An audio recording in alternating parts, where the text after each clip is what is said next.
সিরাজগঞ্জে জাতীয় নাগরিক পার্টি এনসিপির নাগরিক সমাবেশের খরচ বহনের জন্য স্ত্রীর গয়না বিক্রি করেছেন এক সমর্থক। বিষয়টি নিয়ে সামাজিক যোগাযোগ মাধ্যমে চলছে নানা আলোচনা সমালোচনা।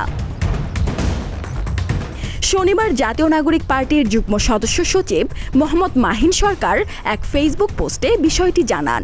সেই পোস্টে দেখা যায় একজন এনসিপি সমর্থক মাহিন সরকারের ব্যক্তিগত হোয়াটসঅ্যাপে একটি ছবি দিয়ে লিখেছেন, লিডার, বউয়ের গয়না বিক্রি করলাম প্রোগ্রামের পোলাপানের খরচের জন্য। জবাবে মাহিন সরকার লিখেন, কি বলেন, ওটা ফেরত নেন, আমি ম্যানেজ করব, এখনই ফেরত নেন।